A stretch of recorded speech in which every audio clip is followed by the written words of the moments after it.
Well, hello everyone, and welcome back to my channel. My name is Mark Turi, and it's very good for you to be here today. Um, Thank you also very much for being here today. As you know, just in case you haven't already, please like this video, and if you haven't already, also please subscribe to my channel. I am again at somewhere a little bit north of 1,205, somewhere around there, subs, and I need about 500 watch hours left to go to become monetized. That I would really like that.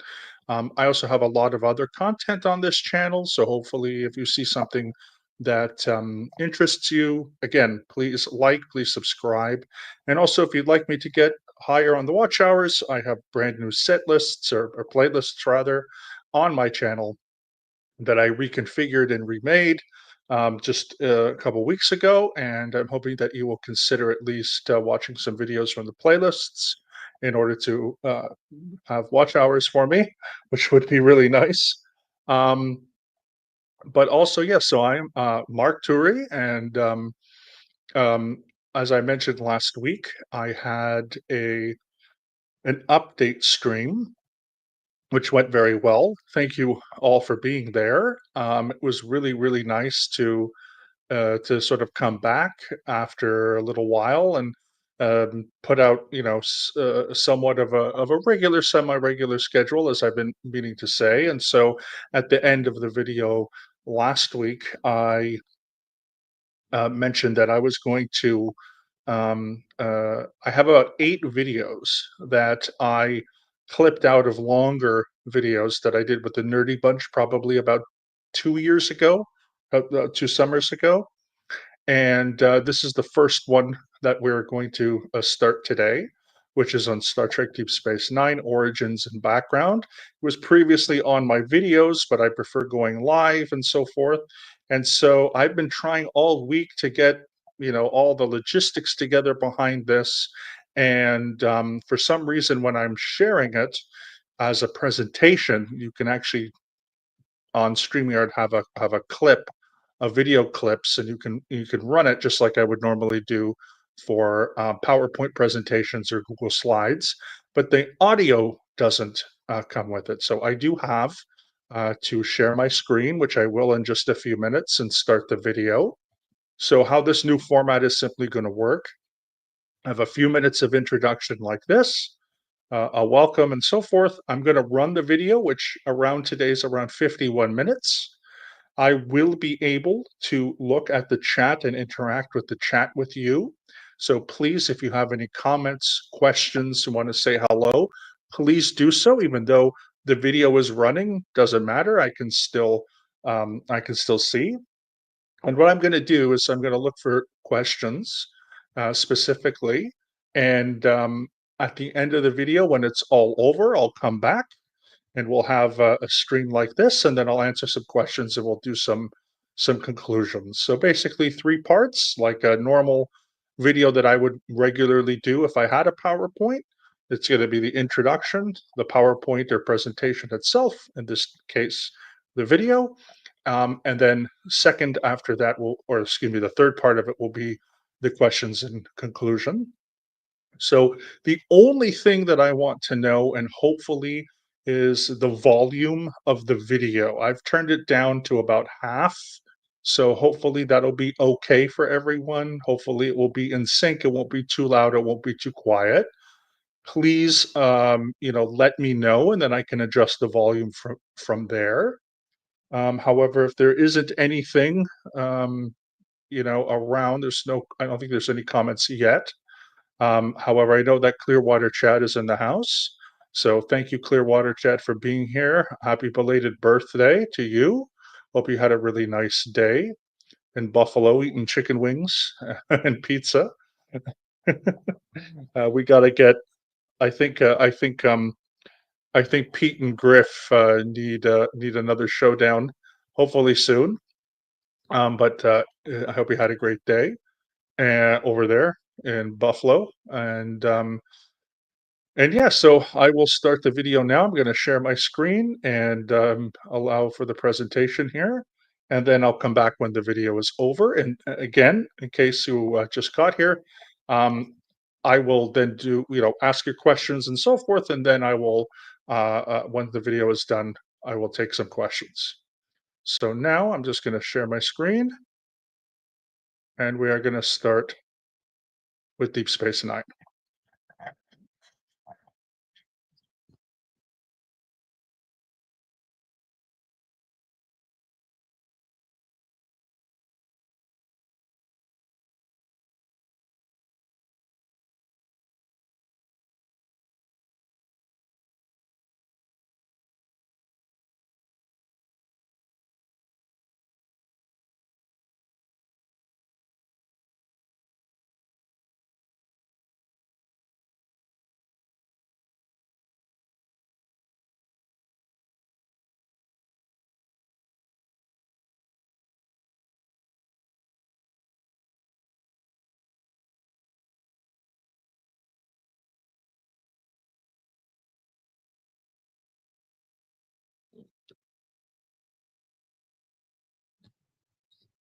Unfortunately, I don't know if that worked. Okay, share my screen again.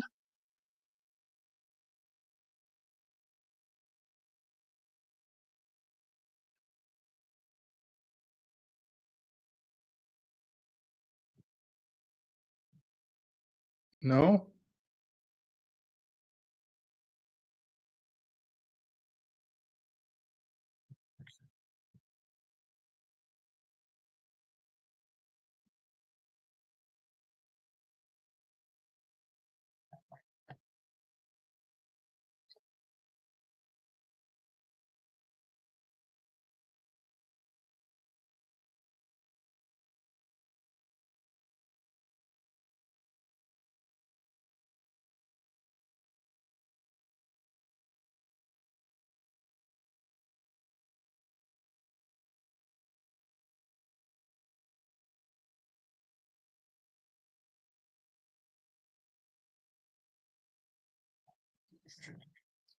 Well, I'm having some technical issues, of course. Apologies. Let's see what I can do here. So, yeah, this is really Okay, cool maybe because we this will talked work. about Deep Space Nine just before at random on different episodes. It's almost a non sequitur when it comes to us. We could be talking about something else, and I'll just go on about the Bajorans. So, I'm going to be doing another PowerPoint because as I was going through this PowerPoint, I also added 2 slides just this morning. So there's like 18 slides here. So it's going to be mostly just on the introduction to the series. I'll introduce you to some of the characters and also the conflicts at the beginning few seasons, season 1 and season 2. For those who have seen Deep Space Nine, you know that after season 5 and then season 6 and 7, you get into what's called the Dominion War, and that's a whole other thing that would, again, needs its own presentation. So sometime down in the future, once we complete, I'd like to do some other like religious studies based philosophy and even some other history presentations. Then we'll down the line we can do I'll do a Dominion War um, presentation. But for now, this is just kind of the introduction to the series and the first couple seasons roughly, and especially focusing on like major themes and characters and so forth. So Star Trek Deep Space Nine is a spin-off series to Star Trek The Next Generation, which, as we mentioned earlier, ran in syndication from 1987 until 1994. And there are a couple of really interesting seminal episodes in The Next Generation that introduce characters and species, like new species in the Star Trek universe, that then get expanded on in Deep Space Nine. And one of the other things was Duncan mentioned Gene Roddenberry.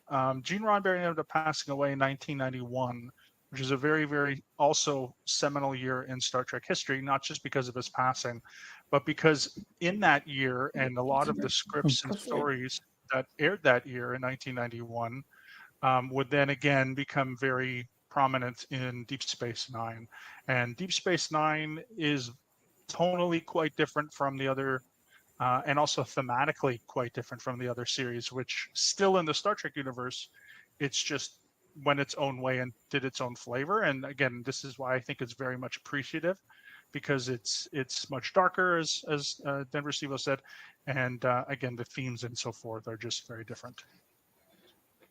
So the first episode that Deep Space Nine sort of takes from is a Next Generation episode called The Wounded, and this aired in 1991. So it's the season 4, episode 12, first aired 28 January 1991. And what's really important about this episode is that it's the very first episode to feature and to introduce the species of the Cardassians, not to be confused with the other lizard people, which are called the Kardashians. These are the Cardassians. Which are much more sinister.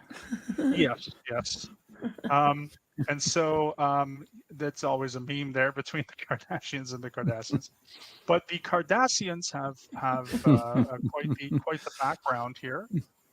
So in this photo, on the left, these are the original designs for the TNG Cardassians. To note, they will be redesigned later. But the person of these two actors that are in this photo, the person to take note is the one that is on the right. And this is an actor named Mark Alemo. And Mark Alemo would eventually become another Cardassian, which I will mention in a few slides. When it's redesigned for DS9, Mark Alemo also played a Romulan and a time-traveling human. So he was on at least 3, if not more, episodes of The Next Generation. And then they brought him over to play a very important and recurring character in Deep Space Nine. And then the gentleman on the right is the same actor who played the Warden in Shawshank Redemption just a few years later. I believe his name is Bob Grunin or Grumlin. I forget. Someone can check on his last name. But he is a guest star in this episode, and he plays Captain Benjamin Maxwell. Captain Benjamin Maxwell is a starship captain of the USS Phoenix, and he is a veteran of the Federation Cardassian War, which takes place around a decade before this event. So roughly 5 to 10 years before TNG starts in the Star Trek universe, there's a war between Cardassia and the Federation. Captain Benjamin Maxwell loses his family. He loses his wife and his children in a massacre that they call the Setlik III massacre.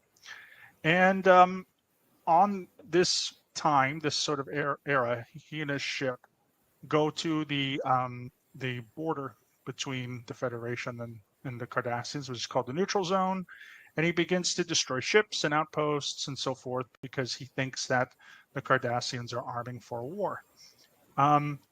A lot of this is based on the book Heart of Darkness, where the Enterprise is then assigned to hunt and find Maxwell to bring him to justice and to get him to stop, attacking these at this point innocent Cardassian lives and so forth. But there's also a really interesting connection because Captain Benjamin Maxwell served with Chief Miles O'Brien, and I will mention him also later because he's kind of the glue that ties the Next Generation and Deep Space Nine together. But again, 10 years before the events of this episode, or at least 5 years before, Chief O'Brien and Captain Maxwell were serving together on a ship called the Rutledge, and they served in the war against Cardassians. There's also a very amazing ending of this episode.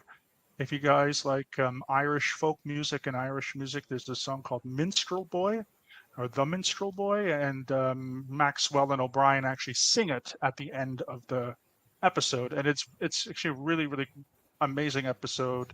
There's not a lot of action. It's mostly a thriller. You don't really see any explosions or anything. It's not like that, but it's a great thriller. Its performances are really great, and it's got kind of a very bittersweet ending. And it's again, very seminal for and influential for introducing the Cardassians. The next one comes a little later in the year, and in the next season, which is the episode Ensign Ro. And this is from season 5, episode 3, and it aired on the 7th of October, 1991. So that's 10 months after The Wounded. And this is the first episode to introduce the Bajorans in the Star Trek world. They had, like the Cardassians before The Wounded, obviously they had been around, but they had never been explored. And this is the first time we meet a Bajoran person, and that word Bajoran gets mentioned. So the two photos here, the photo on the left is not from that episode. It's from Deep Space Nine, but I wanted to use it because you can kind of look at the cross pattern or cross section of people in the Bajoran, in this photo of the Bajoran people. This is from a Deep Space Nine episode called In the Hands of the Prophets. And one of the things you might notice is that there are some religious looking people, monk looking people, or clergy looking people in it. And again, I'll get into that in a moment, but that is something to note. Going to the right here, this is Ensign Ro Laren. She was played by actress Michelle Forbes, who is incredible. She's one of my favorites. And she had a somewhat reoccurring role after season 5, episode 3. She was actually previously in an episode with an old actor named David Ogden Stiers, in which he's on a planet where people have to undergo euthanasia at the age of 60, and it's him and Lwaxana Troi. It's actually a very good, very, very good episode, and Michelle Forbes, plays the daughter. So they brought her back, and I think she's at 6 or 7 episodes as Ro, and the 1 episode as David Ogden Stiers' daughter.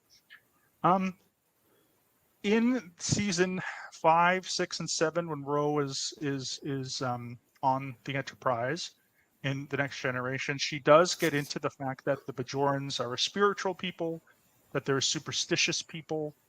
There is an episode called The Next Phase with her and Geordi, where they become cloaked and they kind of run around the ship, and she's talking about how she's a ghost and this kind of thing. So even her introduces, although she doesn't say the words like wormhole or prophets, which we're going to get into later, she does introduce some of the, I guess you could say, superstitious or spiritual side of the Bajorans. And then, of course, she has a very good episode in season 7, the second to last episode of the entire series. It's called Preemptive Strike, and it's a very good episode, and it's very underrated because, of course, it's just before the finale, which was incredible. But she has a very good story arc, and so I really love her character. I wish they used her more. I think she was only in maybe 6 or 7 episodes. But again, these are the Bajorans. So we have both in TNG the idea of the Cardassians and the idea of the Bajorans, and so they become introduced in those shows, and they will later become fully imagined and realized in Deep Space Nine. Just to interrupt really quick, sorry. Sure. And you maybe, if you've heard differently, can clarify this for me. I was under the impression from what I've read that her character was originally the catalyst for Kira Nerys, and that originally it was going to be her in that position, but in the development of the story and casting and whatever all goes into that whole piece of it, that ended up not being the case. But she may have been, she may have had what am I trying? Been a co-star in Deep Space Nine, had things played out just a slight bit differently with regards to development of the scripts and whatnot. So I don't know if that's right. Okay. It is true, yeah. So Ro Laren, when they were in the original, because you need to have a character, right, to do a spin-off. So you need to have one character that goes into the next. So like Shears and then Frasier. So Frasier was the carryover. Right. And it was supposed to be Ro Laren, and she was supposed to be Kira, but from what I read, Michelle Forbes turned it down. Maybe she just didn't want to do a series at the time, or who Okay. knows. But yeah, she was supposed to be Kira Nerys. There's also another lore. We'll talk later about that, about how there's a season 5 episode of TNG that stars a guy named Nick Locarno, who in the first duty and stuff, and he's basically Tom Paris. Like, he is Tom Paris, but they couldn't use the name Nick Locarno. And anyway, played by the same actor. There's a whole bunch of stuff like that going on in Star Trek, where That's right. something happens. Anyway, Oh yes. so there's a lot of stuff like that. So here we go. Poor Wesley. Yeah, exactly. Yeah. But yeah, the casting and whatnot. So anyway, the very first episodes, the 2 episodes, which were back-to-back episodes of Star Trek Deep Space Nine, is called Emissary, and they're split into parts 1 and parts 2, and they aired on the 3rd of January 1993, and this was halfway through the 6th season of Star Trek The Next Generation. And in the first episodes, the part 1 and part 2, we do get Jean-Luc Picard.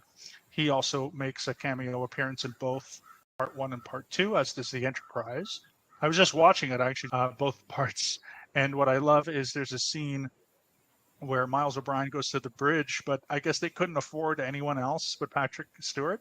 So Worf is not there, Geordi's not there, Crusher, nobody's there. It's some random lieutenant we've never seen before, and then there's Jean-Luc Picard. So they couldn't afford anyone else. But the holdover, again, is Miles O'Brien, and Chief Miles O'Brien. And so when we look at this photo, this is a still from either season 1 or season 2. I think season 1, just how everyone looks. But if we look at the above row, and we start with the far left, so there's 1, 2, 3, 4, 5, 6 people, right, at the top and 2 at the bottom. But if we start from the very far left at the top, that is Miles O'Brien. He's, of course, in the black and gold uniform, and he has a interesting rank history on the Enterprise, because he's an ensign and then a lieutenant and then he's a chief petty officer. But eventually he becomes a transporter chief, and then he joins DS9. He also was approached to do the series, didn't really want to do it, but they kind of talked him into it by making him have an expanded role for Chief O'Brien, and he is one of my favorite characters. There's some terrific acting that he does in this show, including, I think, a season 4 episode called Hard Time, which is amazing, and so on. So that's Chief Miles O'Brien, played by Colm Meaney. He's the carryover. The young woman is next to him in the black and blue uniform is Jadzia Dax. Her species is called a Trill. Also, interestingly enough, like the Cardassians and the Bajorans, the Trills were first introed in an episode of The Next Generation, and then they were redesigned. And Trills are kind of interesting. They're known for having an actual slug that is placed into their stomachs, and it's called a symbiote. And the symbiote has the memories of different hosts that they've taken over, that they've joined with. And so even though Jadzia Dax looks 28, she's actually like 600 and something, because of all the hosts of the symbiotes. And so she only lasts until this end of the 6th season contract thing. And then in the 7th season, there's another Dax named Ezri, who is also, I think I really like her as well. But that's her. She's the chief science officer. Next to her in the black and red uniform, of course, is Captain Sisko, played by Avery Brooks. And I'll get into some of his backstory in a moment. Next Always to him fun in the to orange, just going to say, always fun to watch Cisco and Dax's relationship, as he calls her old man and she's a 28-year-old woman. So yes, because the previous host was an older Trill man named Curzon Dax, and he was friends. Curzon was friends, like best friends with Sisko, with Benjamin Right. Sisko. But you're right, old man. So the other gentleman there in the uniform that's sort of bright orange is Odo. He's a changeling and a shapeshifter, which happens to be the same species of what's called the Founders. And again, when I get to the Dominion War, I'll go through way much more about the Founders and the Dominion. He's also placed into the series very similarly to Mr. Spock and Lieutenant Commander Data, which is he's the non-human that's trying to make sense of the humans, and so he's very much in some cases the audience in the show, trying to discover who they really are by being surrounded by these situations. The next is, of course, Kira. She's in the pink uniform up front. Major Kira Nerys, again, could have been Rolaren and Michelle Forbes, but I think Nana Visitor, which is the actor's name, is incredible. She is my favorite character of the entire series, and probably second to Jean-Luc Picard, and maybe Scotty is up there with my favorite characters in the entire franchise. The performances, the writing, the stuff they give her, they put her through the ringer. It's just incredible. Above her, next to her, the gentleman in the blue and black uniform is Dr. Bashir, and he's played by Alexander Siddig. And then the two that are in the bottom of the picture on the left is Jake Sisko, who's of course under Benjamin Sisko. He's played by Cyril Lofton. He is the, I think, 12, 13, 14-year-old son of Benjamin Sisko. And then all the way to the far left or far right, excuse me, on the bottom is Quark, and he's the one in the second one in makeup next to Odo. So he's a Ferengi, and the Ferengis were also introduced in the Next Generation. They were supposed to be a terrifying villain, but they ended up being way too comical. And so there's not much known about the Ferengi. They appear from time to time in the Next Generation, but again, they really become more pronounced and evolved in Deep Space Nine, particularly with what are called the rules of acquisition and the Grand Negus and all these kinds of really interesting things that develop around there. So I wanted to get into the actual, where we find ourselves when we meet Benjamin Sisko. So the first thing with Emissary, again, going back to the pilot episode, the very, very first scene is at the Battle of Wolf 359. This is a really, really cool sort of Star Trek legend of battle that took place in between the third season and the fourth season on the Next Generation. So that was a couple years prior in 1990. So season 3 ended in the spring of 1990. And in September of, somewhere around there, in the fall of 1990 was the fourth season. There's some lore behind the fact that Patrick Stewart had not signed a contract, so they were not too sure if he would come back for a fourth season. But eventually the storyline is that this battle happened close to Earth, because in the episode there's a Borg cube takes control of Jean-Luc Picard. He becomes Locutus of Borg. And this Borg cube is heading towards Earth in order to invade it and make it part of the Borg collective. Part of the lore is that 40 starships are destroyed, over 11,000 people. One of those starships is the USS Saratoga, and Benjamin Sisko is the executive officer aboard that ship, which is the small one in the front. There's sort of two bigger ones in the foreground. In the background, you see there's a smaller ship and the Borg cube. It's being towed there with a tractor beam. That is the Saratoga.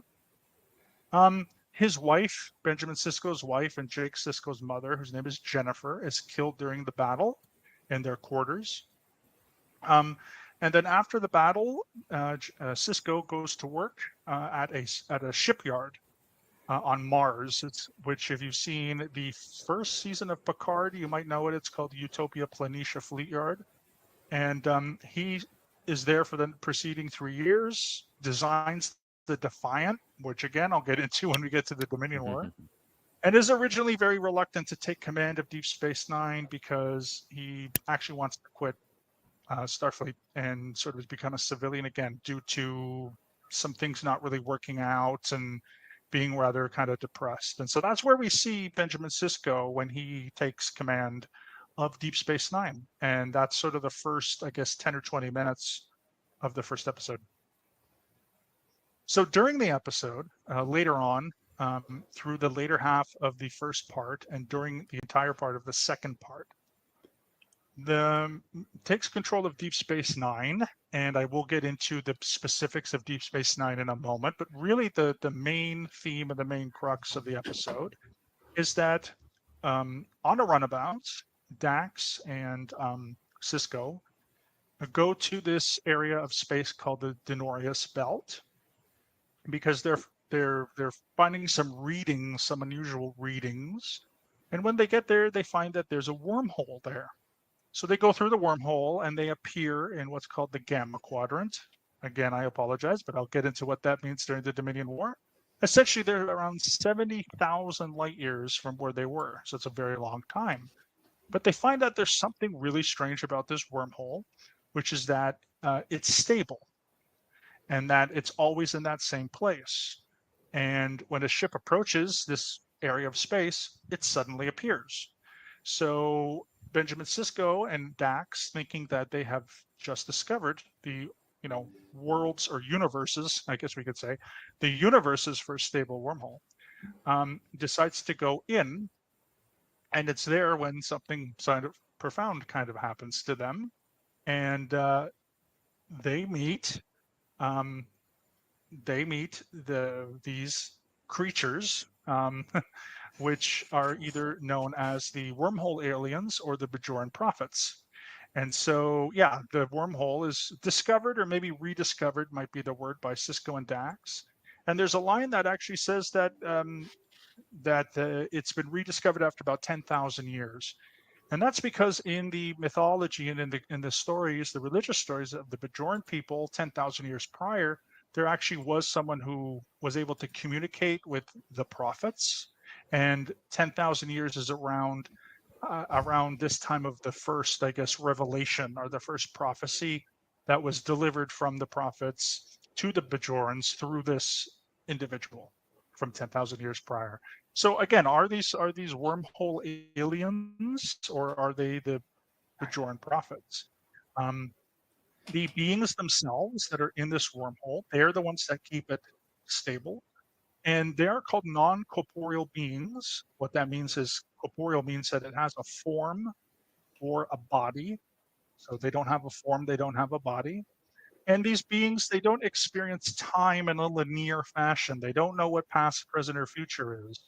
They don't have words for that. It's beyond their control. So when asked, when given this idea of the past, they just don't have any idea. Cisco, when he is in the wormhole, is appointed to be their emissary. And of course, an emissary is someone who speaks on behalf of another person, especially if it's an exalted person. And these aliens in this wormhole are essentially gods to the Bajoran people. And they have been able to predict the future, and they've been able to see into the future. And so this is why the Bajorans have a lot of scriptures about them and stories about them and so forth. And what actually does happen when in the Gamma Quadrant, when Dax and Cisco are going back to their own sector of the galaxy, Dax is actually transported back to the station in a way that you'll know if you've seen the episode.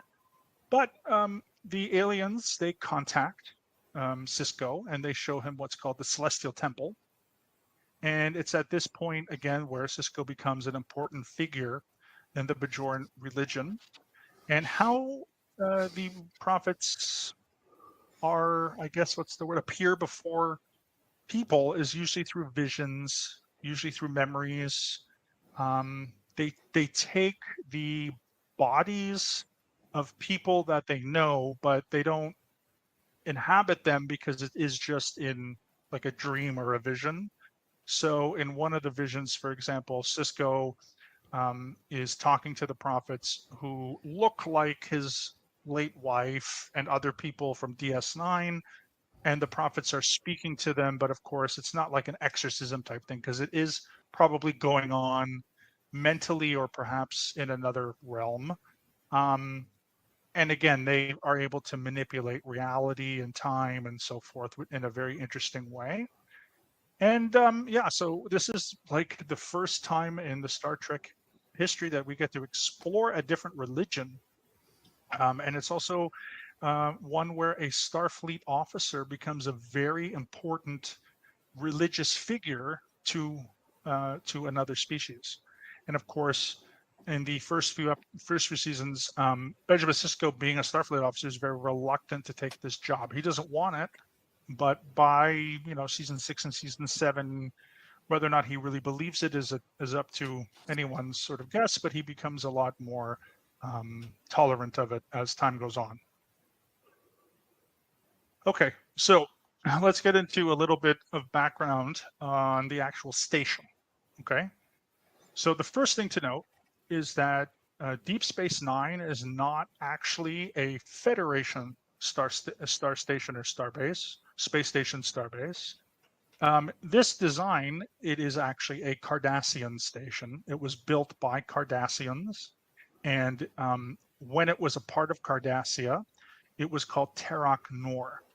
What happened was that in the events between Benjamin Sisko coming aboard and becoming a commander, previous to that, there was a treaty that was signed between the Federation and the Cardassians. And this is when what is called the Bajoran occupation, or the Cardassian occupation of Bajor, ends. There are some borders that are redrawn. And again, some of the stuff I'm going to get into this presentation, some of those details I'll have to go into my Dominion War presentation. But essentially, Terok Nor is, I guess, appropriated in some sense, and becomes Deep Space Nine.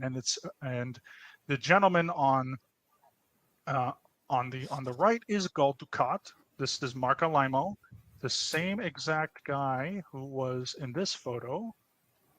Same actor who's in the photo here on the Cardassians on the right. Marc Alaimo is the same gentleman who is here on the right again. He looks better without the stupid helmet. Yes, exactly. The helmets were one of the. This is the redesign. The helmets were weird. The headgears, it was really strange.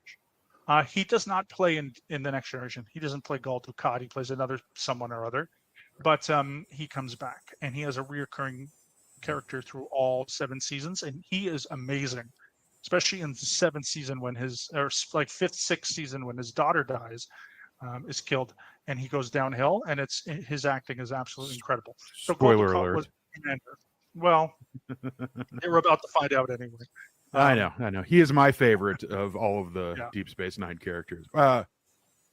Actually, there are 2 Cardassians that happen to be my favorites of the entire cast, and he is one of the 2. So, yeah, and again, the acting is incredible. So that's Gul Dukat, and he, of course, was Terok Nor's commander.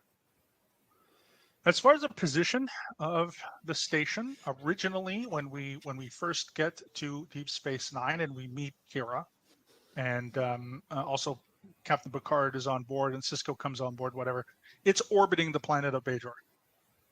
And why that is because it actually served, meaning Terok Nor, when it was a Cardassian station before Deep Space Nine, served as an ore processing center. And that's basically what it was. So they did the mining, I guess, down on the surface, and they brought all the ore or whatever up to process, and they used the station for that. There's other things I'm going to say about that in future slides, but that's the gist of it. However, when they discovered this wormhole in this Denorius belt here, get the name of it now, Denorius belt, when they discovered that, Kira decided to move the station to the Denorius belt and put it where it's essentially guarding and protecting the wormhole, so Bajor would be able to have claim over it. And so the location is approximately 7 light years away, and it takes somewhere about 5 hours to get to from Bajor. So I guess that's like between here and Prague, so not that far. Yeah, basically that's where it stays from the late part of the emissary, like, part 2 until forever. Okay, so it's just moved. And so again, first it's orbiting Bajor, and then it moved, and now it's guarding and protecting the wormhole. And that's the whole point of the station, which is to receive ships that come from this Gamma Quadrant. And that's really what's going on in the first season, is they're discovering different species and so forth. So this whole thing about occupation is something that we hear all the way back at this point in the Ensign Row episode. And also there was another character who was Bajoran. Her name was Ensign Sito Jax, and she was a young Bajoran officer who was famously in the Lower Decks episode of season 7. And she mentions this occupation and so forth. So there's always this idea that the Cardassians occupied Bajor. So why is this kind of significant? Because the occupation of Cardassia of Bajor comes to an end with this treaty, which is in the year 2369. That's the Star Trek year, so that's 93 essentially. And it was supposed to have taken place over 50 years. So many of the characters that we meet along the way who are Bajoran, such as Kira, we're going to talk about the Kais later, we're going to talk about the Vedics later. A lot of those people were born into the occupation. That's all they've known. And so there was really never a time, at least for those who are in the younger generation, they never knew what it was like to live without Cardassian occupation. The Cardassians, of course, I mentioned before, mining. They basically mined and tapped into every natural resource that the Bajorans had on their planet. And when they left, they scorched the earth. And so there's a couple of wonderful episodes that are really quiet episodes. One is called Progress, which I also believe is in season 1, where it has to do with Kira going to a farm and trying to get some replicators back from an old man. It's actually a really interesting episode. There are forced labor camps, which is what we learn, and we'll get to an episode called Duet in a moment. There is slavery. The forced labor camps, the mining, Bajorans were never paid for anything, so they were enslaved to do that work by the Cardassians. And in the end, the total Bajorans that were killed during the occupation was roughly 10 million. And the word genocide is used quite a bit in the series to explain the brutality of this event.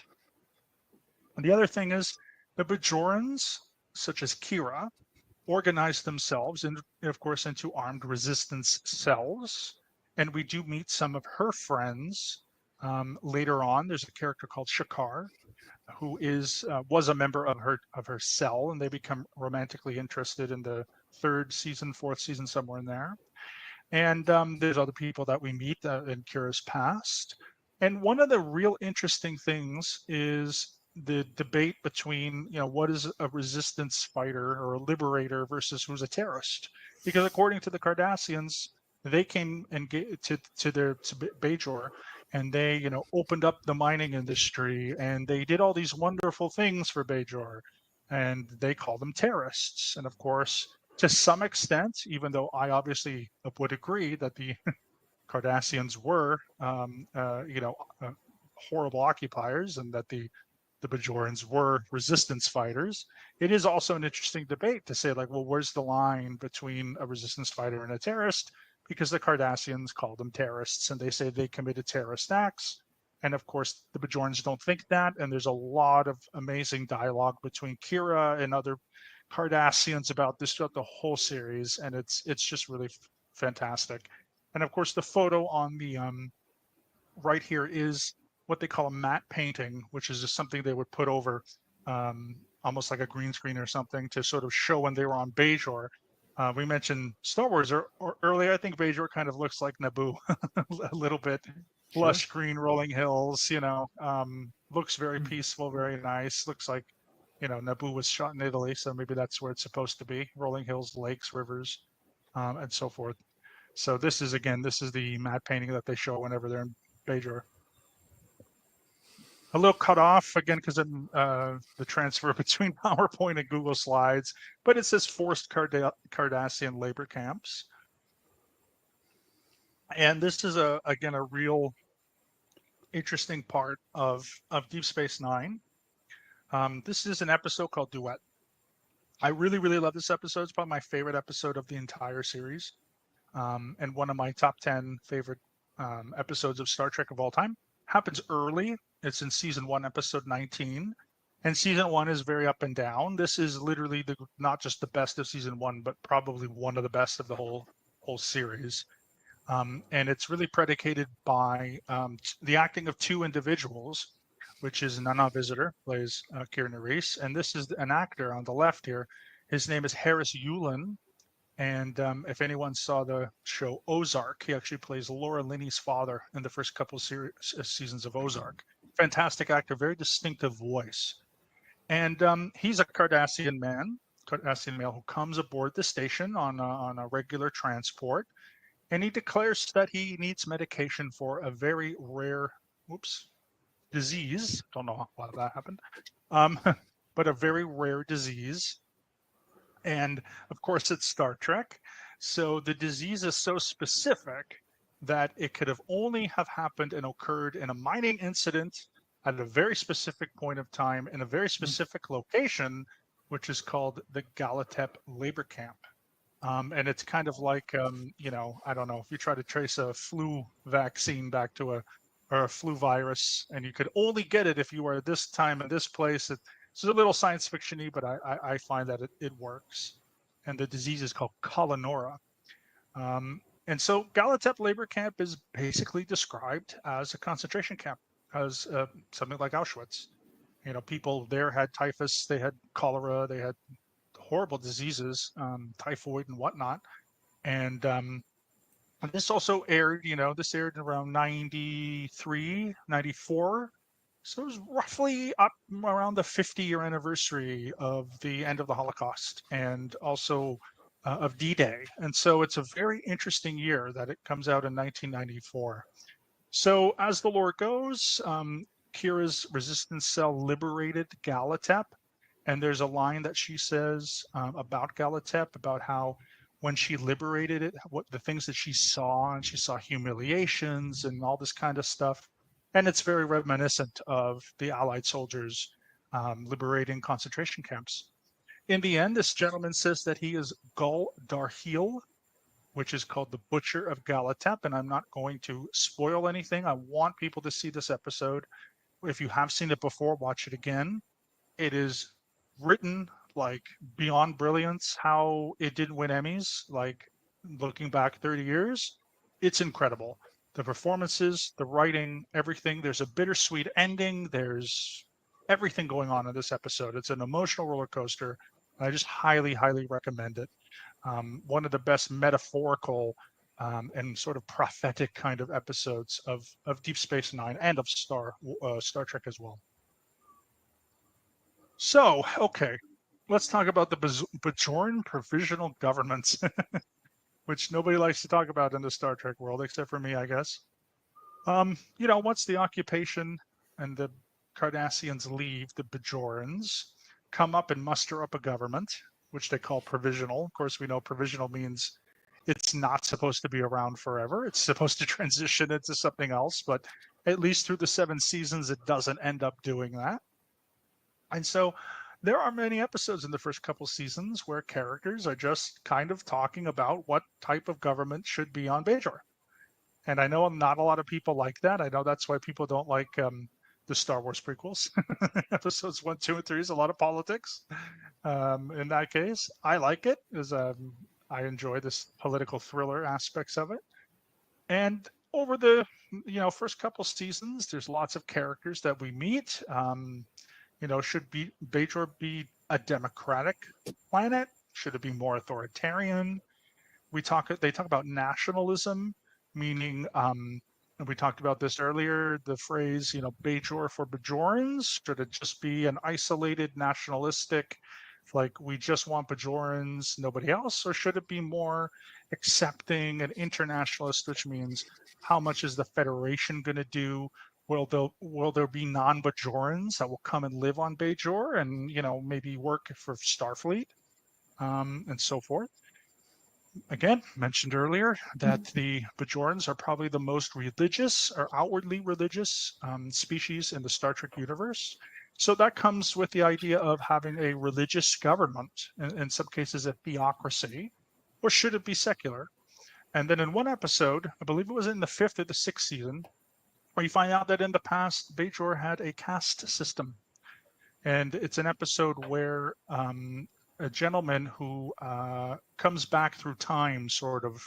He's like in an anomaly for a long time. He's a poet, and he comes back to what would be the present time, and he institutes the castes, and then he goes back to the past and whatever.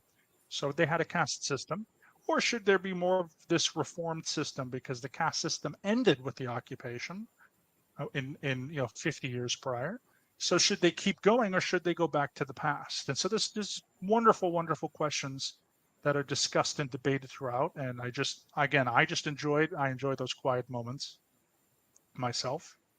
Mark, let me break your train of Next. thought for just 1 second. Yeah, no worries. All of your can I say it today? All of your Bajoran merchandise can be purchased at Denver Steve. No, I'm kidding. I'm totally kidding.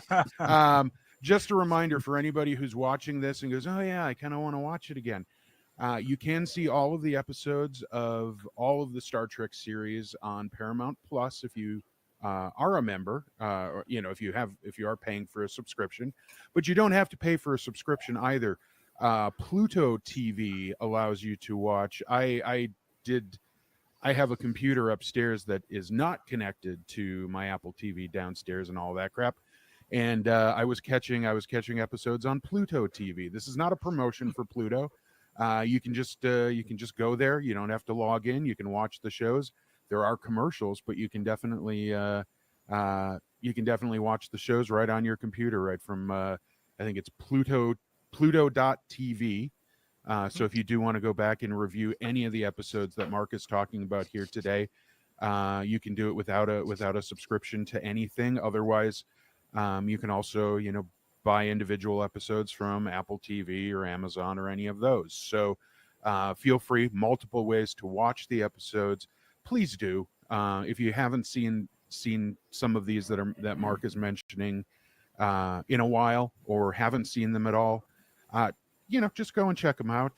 Duet, like he says, fantastic episode. To watch Emissary, I've watched Emissary several times. There were parts to Emissary that I really never liked because it's the first show of a series. Things are really, trying to figure themselves out. And I went back and rewatched them this week, and I went, oh yeah, that actually works for me. And I just needed to see it again in a different context. So please go check all these episodes out. Not now. Watch the presentation here first. But definitely can go and check them out in multiple ways, whether you have subscriptions to things, whether you don't. Just wanted to throw that out, since we're kind of at about the halfway mark, and there are probably people going, I might not remember all of this, and how am I going to go see this? And there you go. Pluto.tv, it's free. So very good. That's all I have to say. And to quote Kent Brockman on The Simpsons, do not turn to another channel. I'll go by quick because it's been almost an hour. Jeez, Lord. Okay, so I'll be quicker. Yeah, wow. So the other thing is, depending on what country you're in, you can also check it out on Netflix. Although Netflix in the US doesn't have them anymore. If you have a VPN, you can find a country that does. Anywho, so the next is this thing called The Circle. That's just if you're interested in watching the first ever overarching episodes. There were 3 episodes right at the beginning, episodes 1, 2, and 3 in the second season of Star Trek Deep Space Nine. And if you're interested in that, this is a faction of the deeply religious and the deeply traditional trying to take over the station in Cardassia. And Bajor. And this is their logo. So it's called The Circle, episodes 1, 2, 3 of second season. The Kais are very important in Cardassia. Cardassia. I'm getting them mixed up. They're not important on Cardassia. They're important on Bajor. The Kai is basically the Pope of the people, like of the Bajorans. And these two Kais are very prominent and very influential in the show. So the very, very first Kai that we meet is Kai Opaka. She's the woman on the left. Another thing is, unlike the Pope, Kais can be women and they're not celibate. just to make a note, because Kai Opaka had a son, and Kai Wynn, who's on the right here, had a romance with a Bajoran person who turns out to be not a Bajoran person, but we'll get into that in the Dominion War episode. And these two are very different. So Kai Opaka and Kira got along very well. She was more liberal, more tolerant, more open-minded. And then, of course, Kai Wynn takes over, and Kai Wynn is conservative, dogmatic, and theocratic, and she supported in secret. She kind of supported the Circle and some of these things. And I just want to say that Kai Wynn is probably my favorite villain in Star Trek. I mean, next to Khan, the Borg, Borg Queen, she is up there, and she's just, it's her passive aggressiveness. Because she is played by the late Louise Fletcher, who also played Nurse Ratched in One Flew Over the Cuckoo's Nest, and I think she won an Oscar. If she was not nominated, I think she won an Oscar for that. So these two different worlds, we have the liberal versus the conservative, and even though I like Kai Opaka, the decision to bring in Kai Wynn to have more conflict with her and Kira, definitely worth it, even though I'm pro Opaka. The next is here just to introduce to you what a Vedic means. This guy name is Vedic Barile. And Vedic Barile, the Vedics are basically cardinals, and they have a council. So if you're Catholic or you know anything about the Catholic Church, you know that the Council of Cardinals elects the Pope, if I'm not mistaken, or something like that. Well, in this show, it's the Council of Vedics, and they elect the Kai. So there's a thing where this guy who has a relationship with Kira wants to become the Kai, but there's something from his past, and he kind of backs down from that. And there's a whole bunch of stuff. So he becomes a recurring character, at least from around season 2, maybe 3, up until I think season 4 or 5. The next one here is a picture of the temple on Deep Space Nine. And just because there's only 2 more slides, if you can look at the bottom left, you'll see of this temple, just past where this sort of red and gray carpet is, you'll see that there's an altar. And what's in this altar, you might say? Well, there are orbs. And I'll just briefly tell you guys about the Bajoran orbs. And this is just a very, very brief thing, because it's actually how people, and you don't have to be Bajoran in order to use an orb, but it's how individuals communicate with the prophets if they can't go through the wormhole. Because sometimes when you go through the wormhole, the prophets don't appear. And again, are they prophets or are they aliens? In total, there were said to be 10 orbs all over the galaxy. However, only 5 of them were ever named.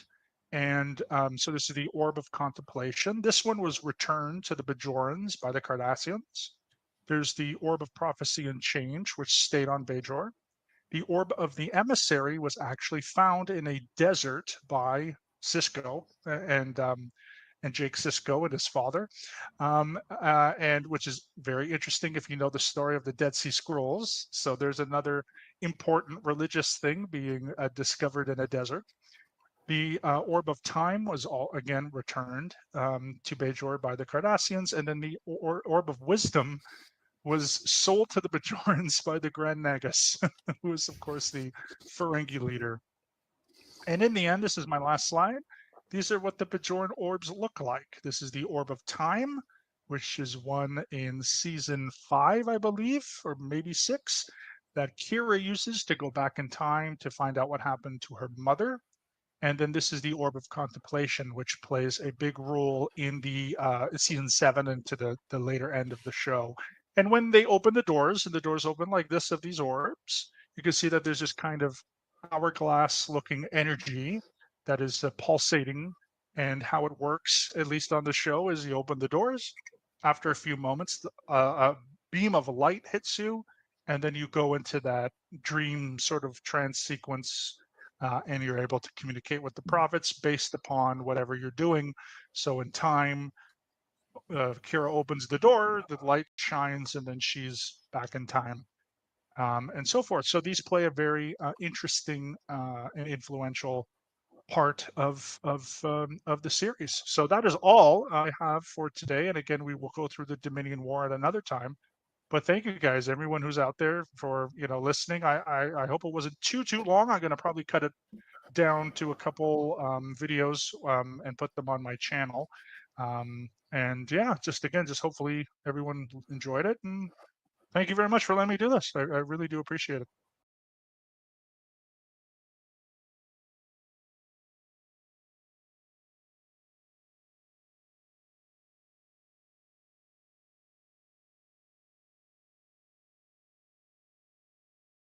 And so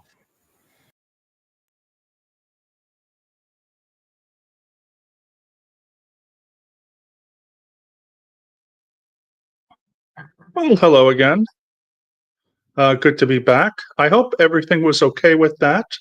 Again, I did have a couple tech issues, so it looks like I am able to just make a presentation, which I think is good. So I can do that next time. Just make a presentation. I was listening to it on my phone, so apologies for those few minutes of putting up my slides and then sharing my screen. I couldn't hear anything. So yeah, I'm going to make some timestamps, and I'm going to timestamp through that just as technical issues. But I didn't get any comments or questions, which is okay. Although I do very much appreciate the people who have stopped by. I thank you very, very much.